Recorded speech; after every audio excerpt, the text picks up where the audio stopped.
Welcome on day 4 of 5 days AI career change. And in day 4, we will be exclusively talking and taking the challenge on 3 different business use cases.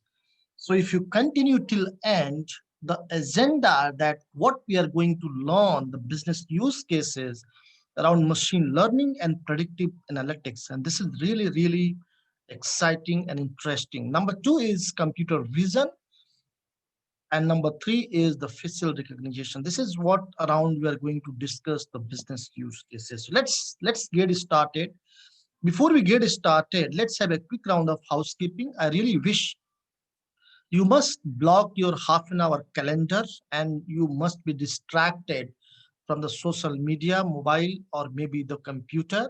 You should be taking this challenge on your laptop and into the alone place.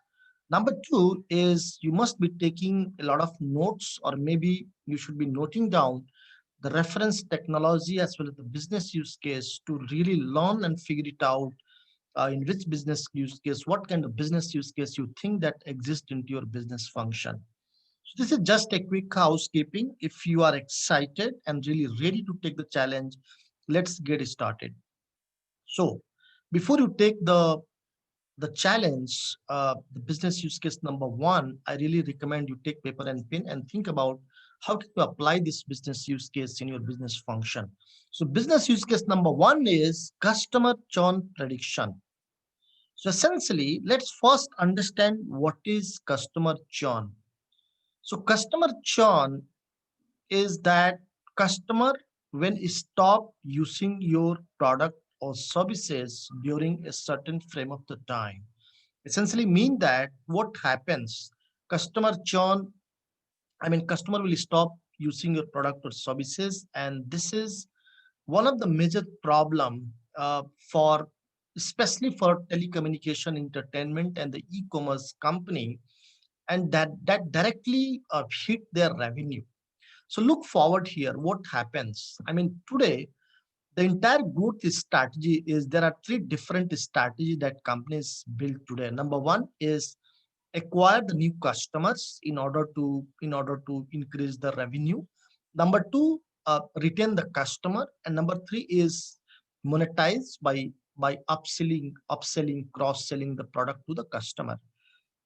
So what happens when the customer, I mean, start churning out, when they will start moving out from your product or services to other vendor, it becomes a really difficult problem for companies, and especially for consumer goods company, entertainment, telecommunication.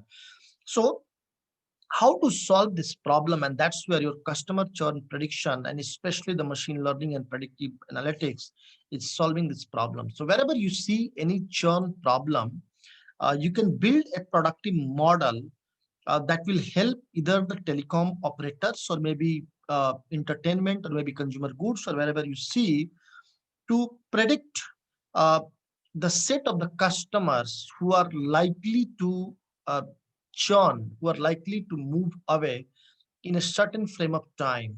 Number 2, you can build a predictive model to predict what are those variables those are really affecting your customer. So those variables may be uh, the cost, maybe your support, or maybe the quality of the network, or it may be anything.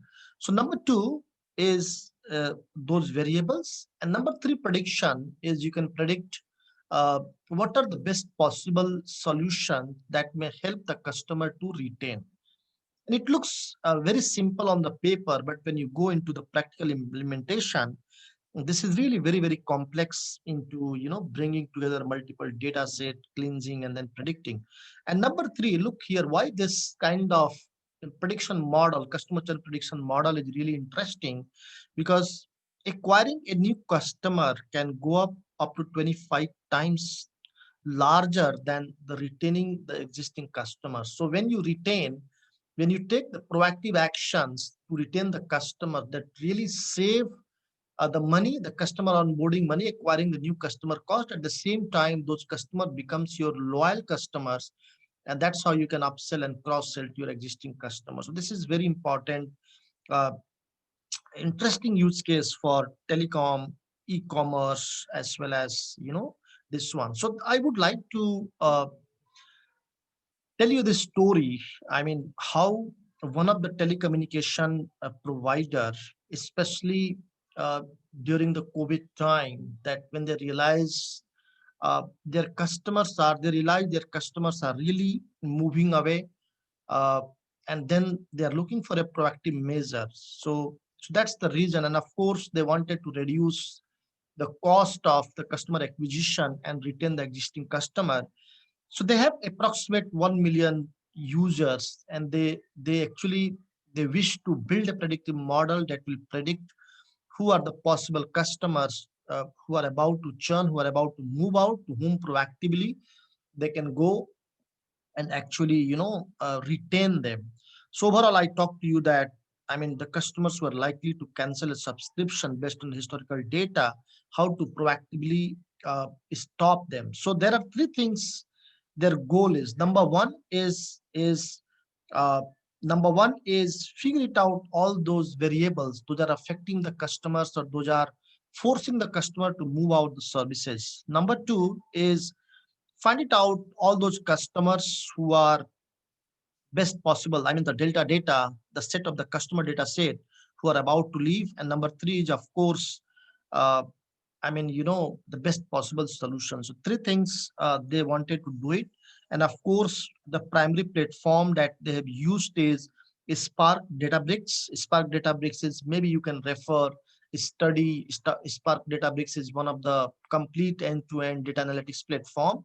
And they have used Spark ML. This is one of the auto ML platform uh, for building the machine learning model, and that's what they have used.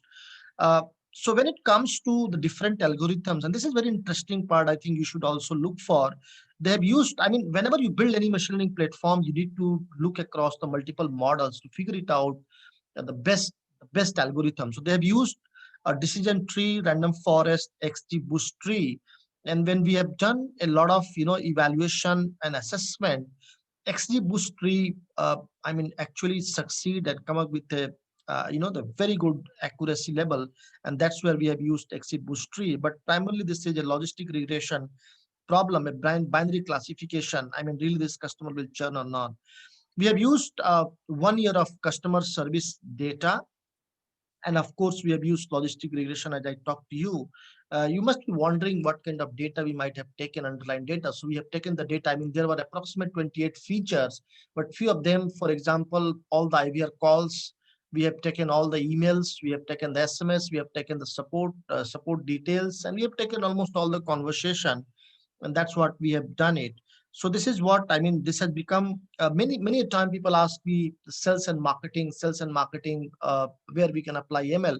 This has become one of the sales and marketing the best tactics, the best strategy to reduce the customer churn, the rate. So now, I believe you must have followed this business use case, and please hang on around and think about where you can apply.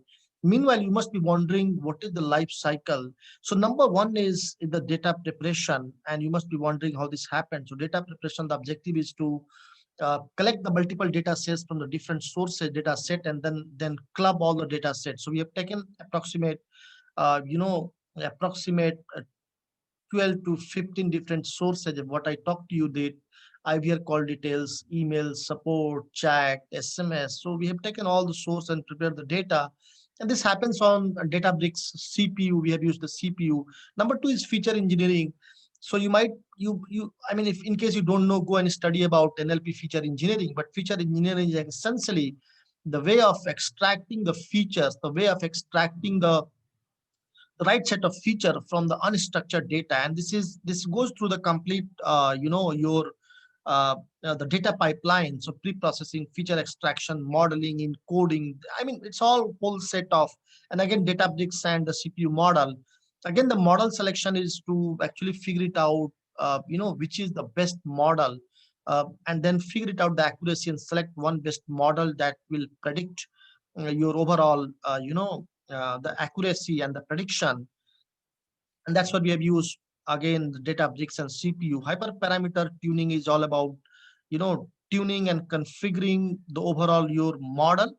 And here we have used Databricks. At the same time, we have used GPU based, GPU instead of the CPU. And last, finally, is model prediction and the deployment. So this is all happen on database platform. So essentially mean that once everything is been tuned and model has been selected, data has been prepared, finally the model will be, the trained, and finally it will be deployed so that underlying CRM system can consume all this model. So this is the 5 life cycles that it gone through, and I would recommend you go and study Databricks. That is a get best place to understand. So you must be wondering what are the different business use case very similar to this one. So the first thing first, I would say, if you're coming from HR, uh, so employee churn is a classical example, and a lot of companies are building the predictive model around to predict who are the best possible employees who are about to leave my organization. They can proactively act on this one. As I talk to you, e-commerce, consumer goods, wherever you see, or maybe this can be used into travel, the I mean, maybe the food, I mean, any kind of e-commerce customer. You can think about e-commerce, you can think about food, you can think about taxi, you can think about your apparels, and last but not the least, entertainment. So I mean, the DTH, maybe any kind of, you can apply this predictive model for this kind of, this into all this business areas. So these are the business use case. But more than that, what is important, if you followed and learn, I mean, this is where you can take the challenge, is what similar kind of predictive model or predictive business use case you can think and use in your business function. I would prefer you just pause the video, take the paper and pen, and note down top 3 business use case and post in our WhatsApp group, and then that will validate your knowledge. I'll let you know what is that. Great. So please pause. And now let me move forward to the business use case number 2. So business use case number 2 is VKYC. This is called Video Know Your Customer. In recent past, approximate 6 months on the onset of COVID-19, uh, SBI Credit Card Division has launched their one of the program called VKYC, uh, Know Your Customer. And this was pretty much, I mean, through this program, completely the customer will completely go through the hassle-free, zero-touch customer onboarding process, in which one they do not need to travel to the bank in order to get onboarded, or maybe to open their account, or maybe to acquire a credit card. And this initiative is, it's really differentiator, and this is completely in aligned with SBI digital transformation vision, is to good digital, uh, paperless transaction and insourcing instead of outsourcing. And this is something that SBI has started. So look here, the main objective of VKYC is to have the zero touch hassle free customer onboarding, where customer need to just undergo all the digital way of getting onboarding rather than traveling to the bank account. This VKYC was being released and has impacted approximately their 6 crore customers, what is being said by one of the spokesperson from the SBI. And what they said, this has such a potential, this VKYC has such a potential to reduce approximate 50% of the cost. This is amazing, and this is what got the power of digital transformation and leveraging the power of technology. But now bigger question comes, if you are a business leader, most of the time you are being bogged down by the ROI. What is the ROI? So, so why it has got started, and the business need was the COVID-19, and COVID-19 has forced the many business leader in the organization to completely change their operating model and come across the innovative way of doing the business. And look here, what it has enforced is the social distancing. So a lot of customers, I mean, how can SBI or any kind of banking can give a insurance to their customer that you are safe and still you can do the banking in a more innovative, more safer, and a more hassle-free way? And that's the reason to give a the feeling and sentiment of security uh, they have adopted VKYC. Number two is the differentiator. I mean, when the business environment change, how can you differentiate with other players that will help you to retain your customers, and customers loyalty will increase? So this is a differentiator.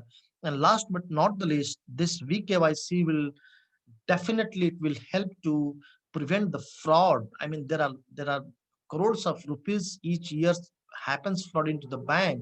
So going digital will definitely help the bank to detect the fraud. So how it works, uh, let's have a quick the workflow, what I'm talking. So the first thing first, what happens, customers, they will either call to the SBI call center, or maybe they will approach SBI portal, from where they will request for the VKYC.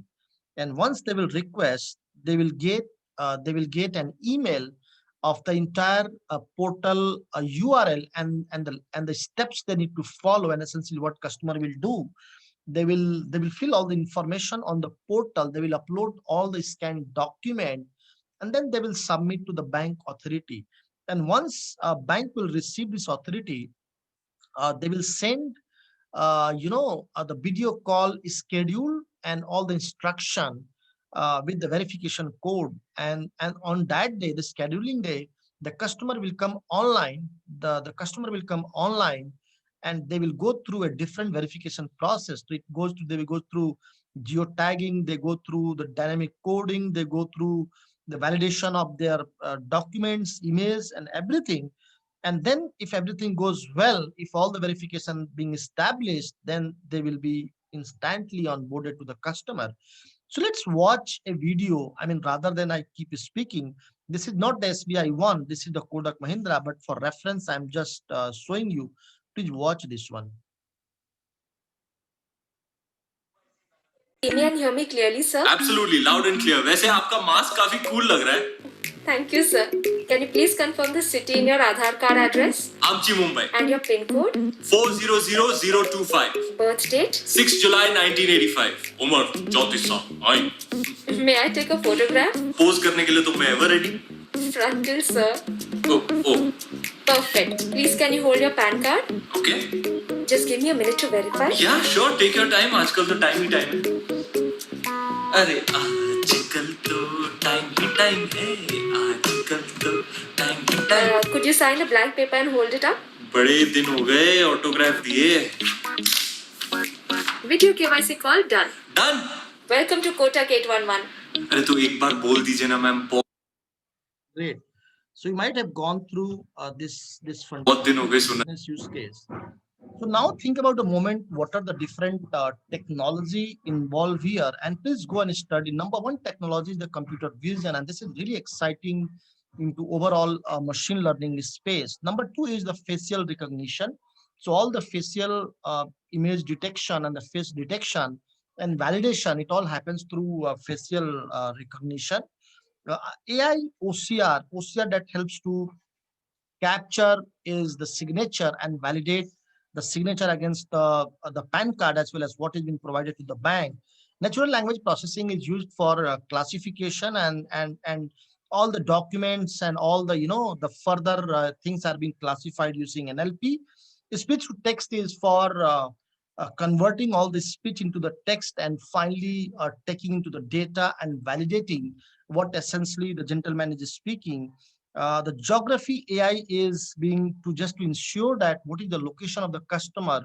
Really, customer is setting into the location, maybe into India, but he's not outside the India. And last but not the least, dynamic code verification is to ensure that, uh, I mean, instantly customer is activating all the video calls. These are the technology.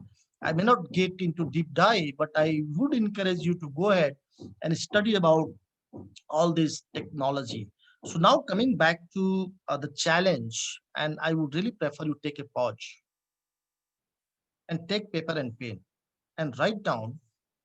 This is fantastic business use case. What are the similar kind of business use cases you may solve in your business function?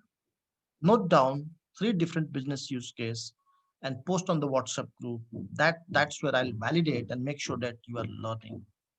This is fantastic. Let's move forward to Let's move forward to business use case number 3, Uber identity verification. So in travel industry, one of the major concern is the safety. Meeting with a stranger each day, and that's where Uber has differentiated their entire business model to solve the problem of a stranger by introducing the Uber identity verification. So, ladies and gentlemen, this business use case is all about the face recognition and computer vision. So, what essentially happened? So, Uber had actually introduced face recognition to ensure that to build a kind of trust between the passengers as well as the driver, to make sure that passengers have a trust on the driver to whom they have seen the image while booking the ride is the same person, gentleman who's driving the car. At the same time to time, Uber also encourage the drivers to take the selfie and then validate their identity to make sure that the safety of passengers are taken care.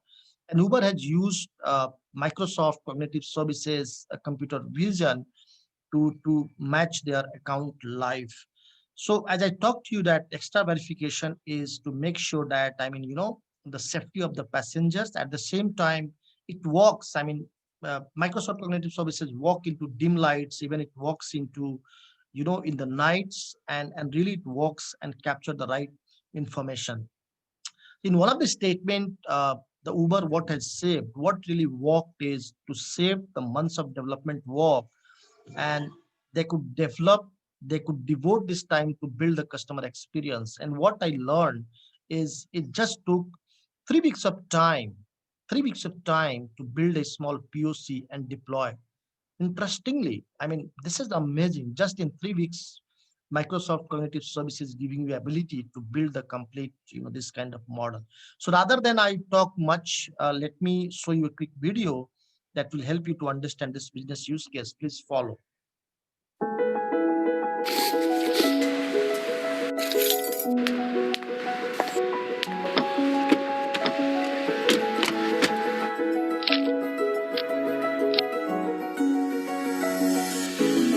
We come to work every day to pilot, test, and launch new technology solutions. Real-time ID check is the latest technology example where we at Uber are constantly developing and testing new solutions to predict, prevent, and reduce security risks in ways that weren't possible before. It's through this partnership with Microsoft that we've been able to develop this technology quickly and ensure that every rider and every driver has an excellent experience. Real-time ID check is a prompt that appears in the driver's app, asking them to take a self-photo. We can do a check in real time to make sure that that identity of the person who took the picture matches the account holder who's been approved to drive. Doing that serves a couple of purposes. Drivers know that their identities and their accounts are being protected, and riders know that the driver who they're with has been screened. Jen? Evan? Yeah. Real-time ID is a smart technology. What that means is it factors in and addresses the edge cases. The situation where the driver is wearing glasses or a hat and they weren't in the identification that we have on file. The beautiful thing is it can recognize these changes and ask the driver to remove their sunglasses or retake the photo.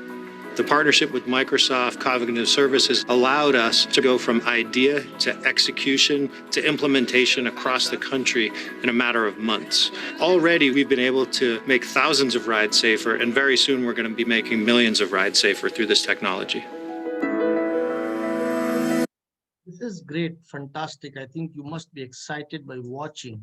So you must be wondering that how this entire technology works. So look here, computer vision, cognitive services, you can go and study, but largely it works on number one is the face detection. So it has the ability to, detect the human face and predict, the emotion as well as predict the age, but essentially it predicts the gender as well as, the human face. Number two is face verification. So there might be possibility that two persons face looks identical. So it has the capability to validate, uh, and verify the two identical face. Number three is the emotion recognition. So essentially mean that it has the ability to detect the facial expressions, maybe the anger, disgust, fear, happiness, neutral, or the sadness. And that's what you can figure it out. I mean, you know, the expression by the expression, what is the emotion of the person. And in fact, it doesn't work in the one photograph, but it has the ability to work in the group, and it can do that. So this is amazing. This is amazing feature of Microsoft Cognitive Services API. I'll really encourage you to go and study that how the model training happens, how the model deployment happens, and the different other business use cases. If you might have followed me while talking to the business use case and the different way of doing that, please take a pause here. And please note down the three different business use cases, similar use cases that you think exist in your business function that you can automate. So this is all about the three different business use cases. Now, what to do next? Please make sure that you are posting 9 different business use case today on the WhatsApp, and the amazing gifts are waiting for you. So what is next? Today, 9 p.m. I'm coming live, and then I'll take it up all of your question and answer. Please get ready to join at 9 p.m. and get your question clarified, get your business use case validated. Thanks a lot for taking this challenge and wish you all the best.